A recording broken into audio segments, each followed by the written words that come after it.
Hello everyone, I'm Mike Man. Now, you might notice that I sound a bit different. That's because my old microphone unfortunately kind of died. Like, its sound quality sucks for some reason now. So I'm using another microphone. Not necessarily a new one, well, new for me, but I don't know, I didn't get it recently. Whatever. Point is, I sound different and that's why.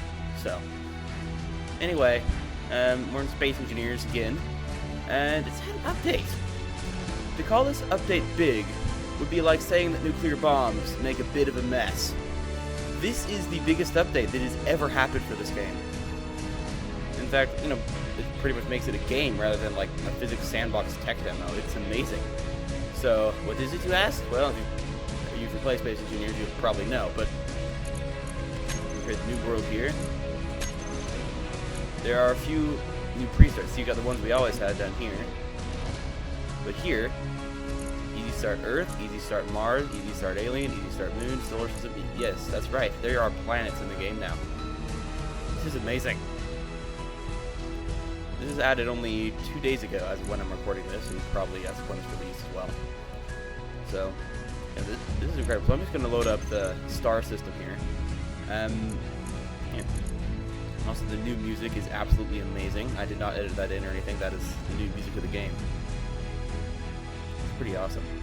Anyway, I'm gonna start loading this up. Got some new little screenshots here. Now this takes a while, but thanks to the magic of editing, you can just skip past it, or I'm gonna skip you past it. I'm not gonna make you watch this, so I'll see you when it's loaded. So you start out in this atmospheric lander hovering above the surface of Earth on above some random point, and you can touch it down wherever you wish. It does have a very limited range, though, because it is battery-powered.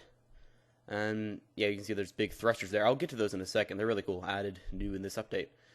So, yeah, you touch this down, and it will become your temporary base of operations. It's your respawn ship. So, inside of it, you got a few instructions of how to use it, what to do. Give a bit of guidance to new players. Got some stuff in the cargo container to help you out. And, yeah, you go out. There's the planet's surface. Quite brilliant, and it's very huge. I'll show you that soon. So, yeah, there's the ship. Ideally, you'd want to turn off those thrusters once you land. And more about those thrusters. These are atmospheric thrusters. They only work in an atmosphere. They use only electricity. When you get too high, they stop working. And, yeah, very nice. Next, you got these hydrogen thrusters. They can work everywhere, and that's their main thing. They're really powerful, but they use a ton of hydrogen. And then, of course, you got the thrusters we always had, the ion thrusters, which are very crummy inside an atmosphere. I would recommend you not use them. But in space, they are amazing. Just use them all the time because they are the best. However, they are very expensive. Now here, you can see just how big these planets actually are. See, as I'm zooming out here, the player was very tiny. He's long gone. He's way too tiny to see. And, yeah, this is massive. I love it. You're never going to run out of space or ore on this thing anytime soon. Here you can see the desert biome I was just in. There's also a nice icy biome near the poles, and everywhere else you got a nice forest, which looks quite incredible if I do say so. There are also these patches, dark patches, on all the planets that show where valuable ores are. So now on to the moon. This is pretty cool. Very close by, very small, and very much like Earth's moon. You got a very moon-like surface. It's got low gravity, and yeah, very cool. It's the only moon without an atmosphere as well. So now on to the Mars-like planet. It looks a lot like Mars. Really, what else is there to say about it? It's got ores. It's very nice because it's not very laggy, not any flora. And, yeah, very amazing. It's really the only planet that has no threats as far as I know. Like Earth has pirates and the other one has space spiders. I'll show you that in a second, though. Mars also has a moon, very Europa-like. It has got a lot of ice on it. Very great place to get oxygen and fuel. Hydrogen is used as fuel, by the way. Didn't know that. And, yeah, very cool. So next, got the alien world. This has some very, truly bizarre life forms on it, as well as spiders. Yep, they got space spiders. These things are terrifying, and they will probably eat you and your family given the chance. So, yeah, don't give them the chance, and make sure you shoot them in the face, because they're pretty mean. And they also drop loot, presumably because they would have, eaten things that, previous engineers had with them or something. Or eaten engineers and had that stuff with them. But, yeah, these things are absolutely terrifying.